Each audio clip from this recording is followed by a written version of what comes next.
मैं डॉक्टर आनंद प्रकाश मिश्रा हूँ और यही शाहजहाँ में चिकित्सा कार्य कर रहा हूँ।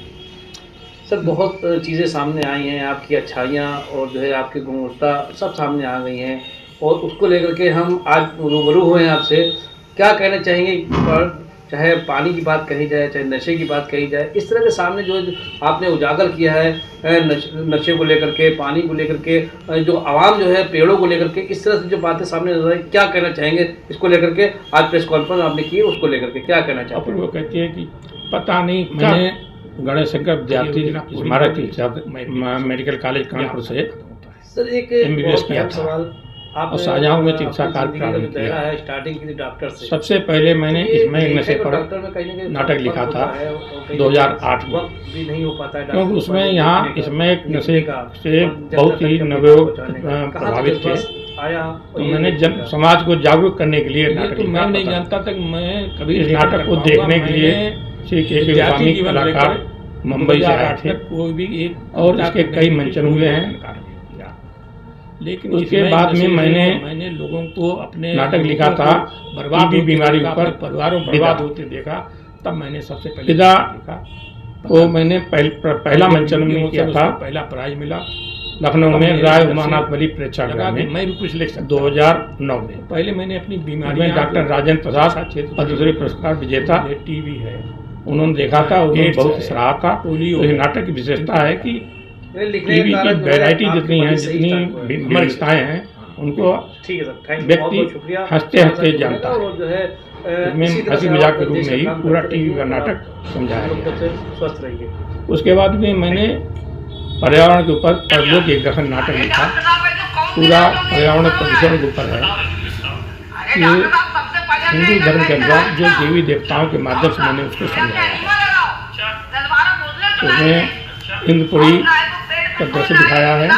वहाँ पर आत्माएं आरोप लगाती हैं कि मुझे सूर्यदेव ने मारा है, क्योंकि सुबह सुबह लू लग के मैं आ गया। तो विष्णु जी कहते हैं कि आपने गर्मी क्यों बढ़ा रखी सूर्यदेव से? तो सूर्यदेव कहते हैं मैंने गर्मी नहीं बढ़ाई है, बल्कि धरती को बचाए रखने के लिए जो ओजोन परत का सुरक्षा का जो आपने दिया था, उसको इन लोगों ने अपनी विषैली गैसें निकाल करके, ग्रीन हाउस गैसें निकाल के कारखाने या गाड़ियों से उसको छिन्न भी कर दिया है। तो मेरी हानिकारक किरणों को और बढ़ी हुई ऊष्मा को रोक देता था। जब वही छिन्न हो गई है तो गर्मी तुमको सहनी पड़ेगी। तब विष्णु जी कहते हैं कि ऐसा करिए, आप अपनी गर्मी ऊष्मा कम करिए।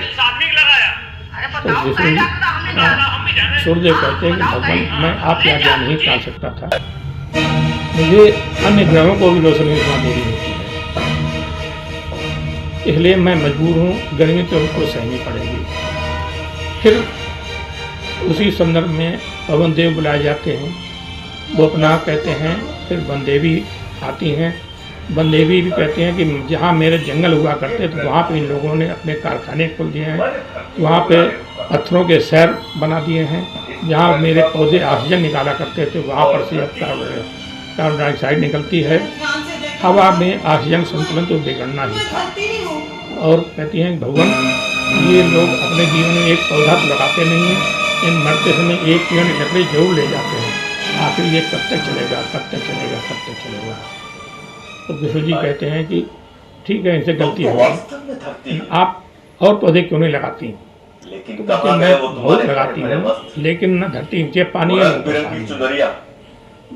पौधे तो बढ़ने के लिए पानी की आवश्यकता पड़ती है। किसने की है तुम्हारी ये दशा? फिर मेघदेव बुलाया जाता है, मेघदेव आते हैं, वो कहते हैं मैं पानी तो बरसाता हूँ, लेकिन जितना पानी बरसाता हूँ वो बह जाता है, क्योंकि इन लोगों ने जो धरती माता के बर्तन हुआ करते थे, यानी कि तालाब, पोखर, नदियाँ, उन लोगों इनको नष्ट कर दिया है। तो मेरा बरसाया हुआ पानी बह जाता है। अगर मेरे बरसाया हुआ पानी का 1/10 हिस्सा भी रोक ले तो साल भर पानी कमी नहीं रहेगी।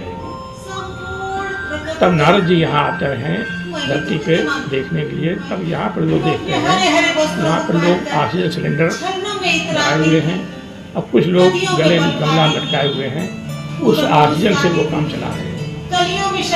और 2 बूंद पानी जो पोलियो ड्रॉप की जो में पिलाई जाती है, उस तरह से 2 बूंद पानी